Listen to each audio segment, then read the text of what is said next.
inquiry. Yes. In that general area.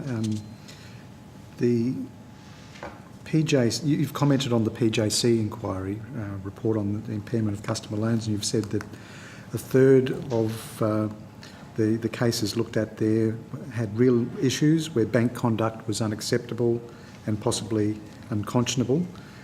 Can you outline the impact these banking failures had on the small businesses involved? Senator, those businesses are bankrupt on the whole. That's the effect. There are people who used to be running often quite successful businesses living in garages.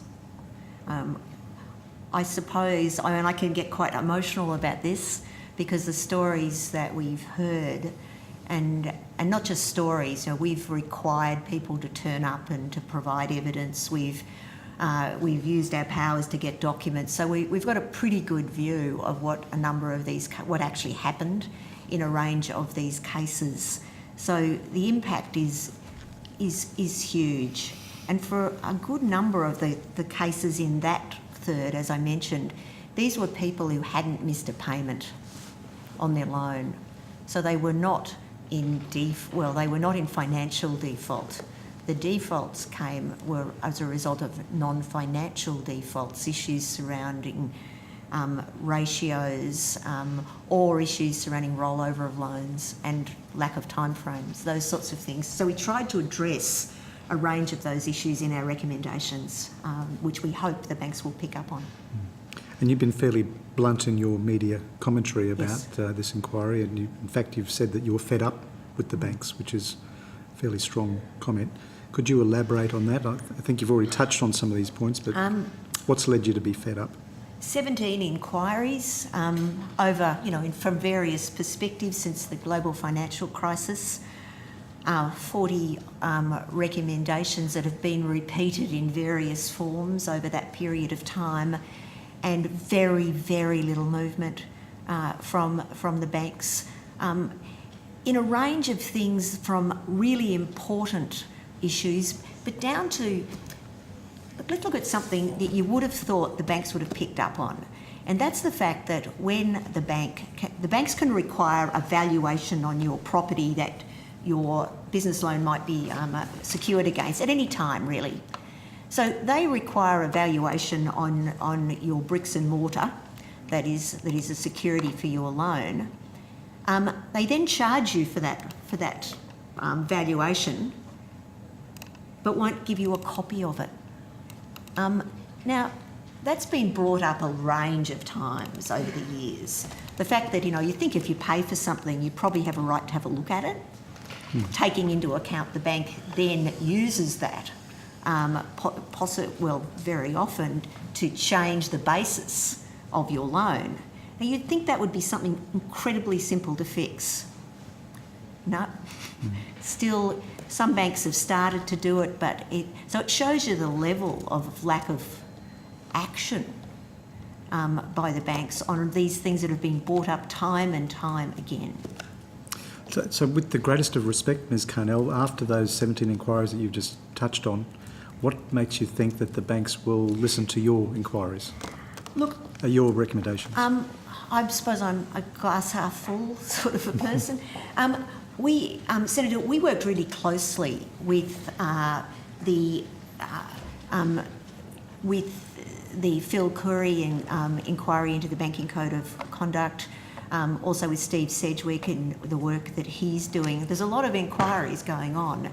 And as you may have seen, in terms of Phil Curry's banking code, I think 99 recommendations, he backed up ours totally and said that that our recommendations should be put into place.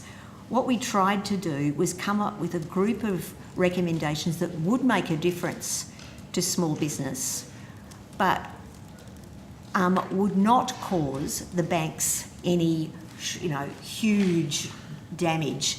In fact, when one of the people, you'd not be surprised that we worked with in an inquiry, was David Murray. The Murray inquiry, and of course was CEO of Commonwealth Bank for a lot of years.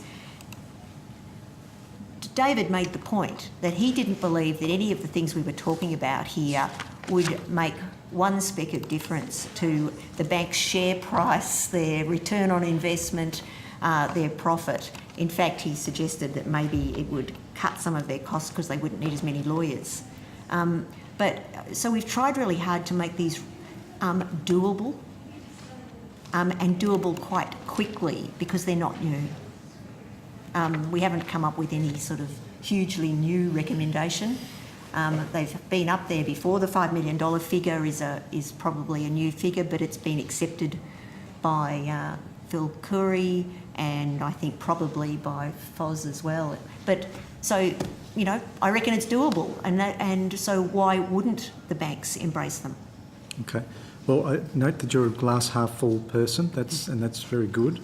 But I also know that you've said that the big four banks believe that for whatever reason they can continue with business as usual and don't have to change. So have you got a sense as to which of your recommendations they might be likely to run with? I don't want to go down that path because I want them to go with all of them. And again, they are all ultimately, they are all doable and have been backed up by the bank's own inquiry into the code of conduct. The banks agreed in our public hearings that that their code should be registered with ASIC. So we've got on the public record the fact that they will accept that. Now, for the code to be accepted by ASIC, it needs to have measurables, deliverables, you know, the sorts of things that, on the whole, the code has been a little bit soft on in the past. I'd hope that the banks realise now that, you know, that doing nothing is not an option. Mm-hmm. Now, just going to your report, and on page 28, it seems to suggest that 2 of the 4 major banks were resistant to providing borrowers with the summary of the key clauses and covenants that might trigger a default. Is that correct? Do you want to answer that one? Sorry, Senator, can you just repeat the question for me? Page 28 Yes, I've got that. Of the report. The table there, and I haven't got it in front of me myself, but it seems to suggest that 2 of the 4 major banks were resistant to providing the borrowers with the 2-page summary of key clauses and covenants. That's correct. Yep. Yes. So that is correct? That's correct, yes. Okay. We did a survey of all the members of the ABA, and this is the results from the 4 major banks. And can you tell us why they were resistant? They just don't agree with that recommendation. And on that same page, the first item in the table suggests that 3 of the 4 major banks do not want to remove the non-financial covenants from small business loans. Yes, which is unusual because they say they don't use them for loans less than 1 million. Yeah. This was one of the frustrations, that the banks told us that they didn't use these non-financial covenants, and yet in a lot of the cases we looked at, they did. And I have probably a view, as I expect most people do, why do you have clauses in a contract if you're never going to use them? So you've made a recommendation in relation to this. Why do you think that recommendation is important? I think that the community believes, and certainly small business believes, that if you pay the amount you're supposed to pay every month, and you don't break any of the, you know, I suppose, standard rules, like you don't sell the property that your business loan is secured against, those sorts of standard pieces. If you pay the amount you're supposed to pay every month, that should be all you're required to do. And for the banks to be able to default small businesses with loans under $5 million when people are compliant financially, we don't think that's a reasonable approach. We also don't think that, remember, small businesses don't have in-house lawyers. They also have very little capacity, if not no capacity, to negotiate these contracts. You know, it's sign here and, you know, and if you don't want to, then, go somewhere else. So we believe that getting rid of non-financial covenants for loans under $5 million is really important for small businesses to be able to get on with the job of growing their businesses. So why do you think the banks do want to retain these types of provisions? I think pressure should be continued to be placed upon them. As you know from our inquiry, we've said that we'll report every 6 months on how well they've gone in terms of implementing these sorts of things. So we would hope that the pressure is put on them from the Economics Committee, from in other places, to make it clear to them that this really is important. Mm-hmm. And again, in the Murray inquiry said non-financial covenants were not essential. Mm. So it's not just us that are saying that. Now, just going to page 40 of your report, it seems to suggest that 3 of the 4 major banks do not want to provide copies of the valuations, which you were touching on in your opening statement. I just shake my head. Can you just confirm that is the case? Correct. Correct, okay. And also, one of the 4 major banks doesn't want to provide a copy of the loan contract to the borrower where no financial default has occurred. Is this a fair position for that bank to take? So the loan contract in terms of the valuation, Senator? I didn't understand the question. This was the valuation, the actual document around the valuation, including the basis of the valuation. You can get different valuations by having different, different basis of the valuation. If it's a distressed borrower, in a market with lots of properties, shall we say, you're probably going to get a lower valuation than you would with a different requirement. So that's the bit that we're talking about. Okay. And the reality is that what you see there is what happened as a result of real data back from the banks. So I guess when you've got something like a valuation which can be disputed, the borrower having the instructions to the valuer as well as the valuation report and the facility to question that report internally within the bank would be very important for transparency. Mm-hmm.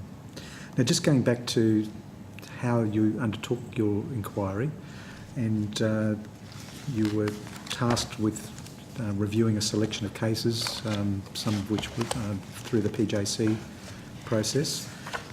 Can you advise how you went about reviewing those cases? And you can give us that. Yes, so we had a methodology. So we used the Parliamentary Joint Committee report and the hearings as a basis to understand the evaluation themes that were coming out from that report and the other 17 previous inquiries.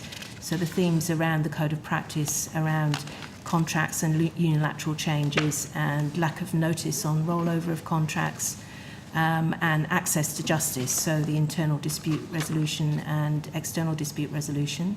And so we went through the 150 odd cases and selected cases that we could use as a good benchmarks to understand the practices of the banks a bit more. So obviously we received submissions from those people, some of which who didn't want to relive the experience once they found out that our inquiry wasn't about seeking compensation or intervening in legal proceedings, and some people felt that they were too traumatised to do it all again. But in the end we had a selection of 20 odd cases, 8 of which we did a deeper dive on with some expertise. And how did you select the cases for the deep dive?